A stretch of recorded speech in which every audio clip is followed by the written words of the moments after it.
Hey guys, so as promised, I am doing the croissant bread recipe for you guys. It is not sourdough. It is using yeast that you can buy in the store in a little package. You can use that. I buy mine in bulk. I do use yeast for some breads, not all breads, but balance, okay? All right, so this is the croissant bread. It is absolutely gorgeous. It's delicious and will have your house smelling amazing. Okay, you get that croissant taste, that buttery, flaky texture with this bread. It makes amazing grilled cheese, amazing egg sandwiches, and cold cut sandwiches. Hopefully you guys enjoy this video because my mouth is watering right now while I'm looking at me cut the bread. Hold on, like I see I had doing too much. All right, so let's get into this video. All right, you guys, so before we get started, you're going to put a stick of butter in the freezer. So we're going to start off with 3 cups and 3/4 cups of all-purpose flour. So 3 cups of all-purpose flour plus 3/4 all-purpose flour, all in the same bowl. Okay, we're going to add in instant yeast. You can use active, but if you use active, you will have to activate it in one of your liquid. Sorry about that. I was picking up one of my crotch muffins, and that's how I am greeted as their mother.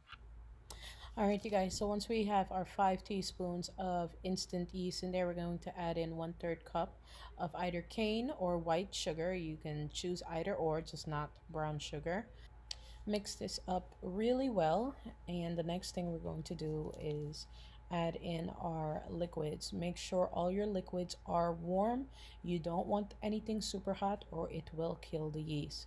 All right, so you want warm water. If you're using bottled water, warm it up in a pot, in a microwave if you want, but warm everything up, and it should be up to 110 degrees. Okay, we're going to add in 6 tablespoons of melted salted butter, 3/4 cups of warm water, 3/4 cups of milk.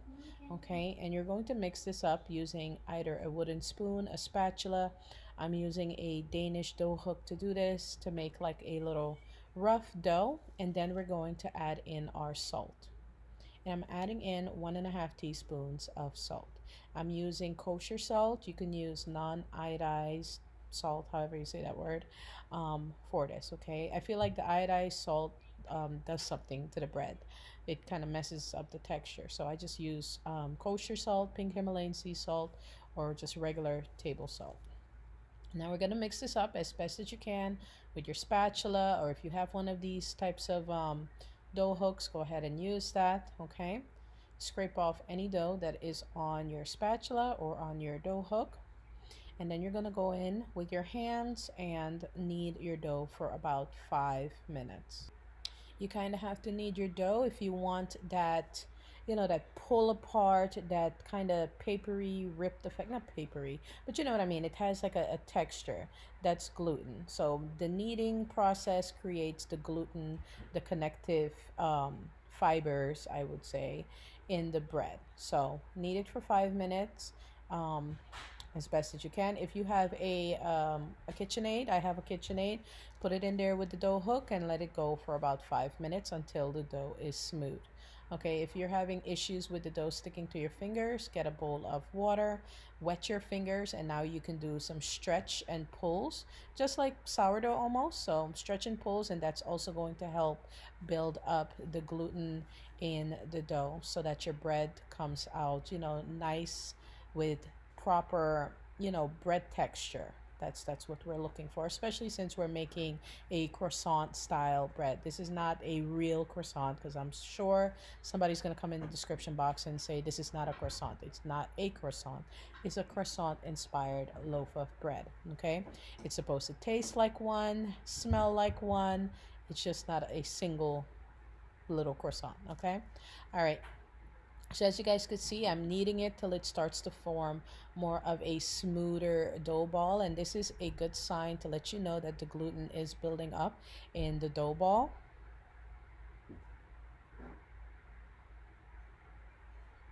And it can be a little bit relaxing when you're doing this, okay? Just take your time. You're not in a rush.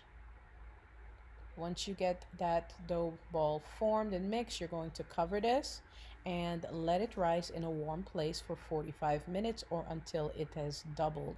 You want to wait till it has doubled, do not wait till it triples. All right, you guys, so the rising of the dough depends on the temperature in your house. So if your home is colder, on 68 type of temperatures, it will take a little bit longer, but if it's at 70, 72, it will rise within 45 minutes. You want the dough ball to double its size. You're going to flour your working area, your cutting board, countertop, whatever it is. Make sure it is cleaned before you do this, clean and dry, and then add your flour, and then you're going to dump out your dough without doing anything extra to it. Just dump it out, flour the surface, and you're going to roll it out with your rolling pin. We're going for like a very elongated shape, like a rectangle, you know, long kind of rectangle type of shape. Doesn't have to be perfect.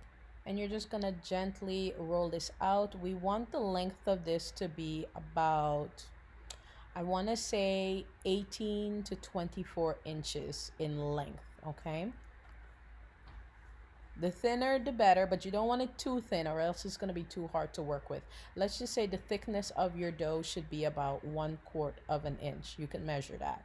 Now that we have our butter frozen, this is why we froze it, so that I can use a cheese grater to grate the whole stick of butter evenly in the center part of my bread. All right, you guys, so as you guys could see, the butter is being spread in the center of the bread like this. Okay, you want to kind of get it just in this area right here, because we're going to fold the bread up, okay, like this. And the butter is frozen, okay, so easier to work with. If you have a cheese grater that isn't like mine, like that has the other side that's all the way open, that would work best. Mine, the butter gets trapped inside, so I have to like take it out with a spatula, but it still works. Okay, so we're gonna fold our bread over one time and then fold it again another time. We're gonna flour it, and now we're going to roll it. The seam may come apart as you're rolling, and if that does happen, just pinch it back together. Okay, don't worry about it, just pinch it back together, feel for a sticky spot and pinch it back together without disturbing the butter that is folded within it.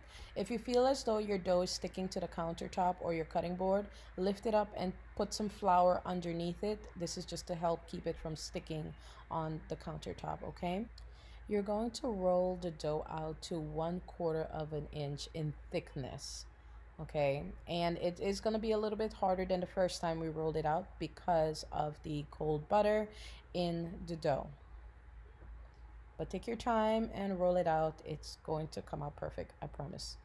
All right, I made sure to do this recipe again, make sure to change things until I was happy with it before I uploaded this video for you guys. Okay, so as far as the width of the dough and the shape, we're going for a long rectangle again, thickness being 1/4 inch in thickness. But the width, I'm using my baking pan as my guide for the width of the dough. All right, I don't want this to be too wide or else it's going to be hard to fit inside of my pan. I'm using a 11-inch loaf pan for this loaf of bread.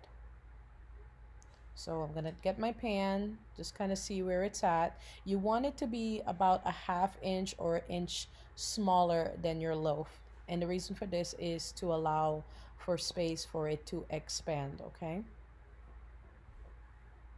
So check it, you know, regularly to make sure that you're not getting too wide, okay? And then you're going to get one corner and then slowly start rolling, almost like you're making cinnamon rolls. And you're gonna roll this and push the sides, roll and push the sides. This is just to keep it from getting wide. And if it is sticking on the countertop, you can use a spatula to help lift it off, or gently use your hand or fingers to kind of get it off of the countertop and gently roll it. Okay. So as I'm rolling, I'm tucking in, rolling and tucking in, because sometimes when you roll, it tends to get wide and like stick out. So I'm tucking in the part that wants to, like, you know, expand and come out. So I've rolled it to the size of my pan. It's about a 1/4 or a 1/2 inch smaller than my pan, which is fine. Okay, if it doesn't have enough space to become longer, it's gonna go up. So this is how it looks, and then we're going to let this rise again for about another hour actually. And the reason for this is because we use frozen butter in here. Dough needs warm temperatures to rise. So for about another hour, 45 minutes to an hour, it's going to rise, and this is what it should look like. It should be about triple the size of the loaf that you put in the pan. If it doesn't look like this after an hour, that means your area, your room is pretty cold. So just give it some more time, or you can put it in a room where it's about 70 to 72 degrees. So now we're going to bake this on 350 degrees Fahrenheit for 45 minutes without a cover, and this is the final result. If you want, you can cut this right away. It is completely up to you. I let mine come down to room temperature before cutting it. All right, it's going to be very soft. It's almost going to feel at the top, it should feel like there's air pockets in the top. Like when you push down on it, it's going to feel kind of hollow. It's not, but that's just the layers of butter and the dough causing that effect, okay? So you can cut it right away if you want to, or you can wait about an hour or so to let this come down to room temperature. I know you've already spent a couple of hours making the bread, waiting, and all of that stuff, so you want to, get your reward. So go right ahead and eat it if you want to. But here are some slices of how the bread looks. It has the layers, it's flaky, it's buttery, it smells amazing.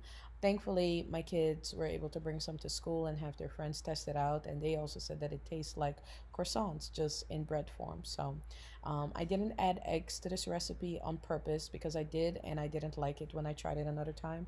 But anyways, I hope you guys enjoyed the video. If you did, give it a thumbs up, share it with your friend, and I hope these videos inspire you guys to cook more, do more for yourself. All right. I love you. Bye.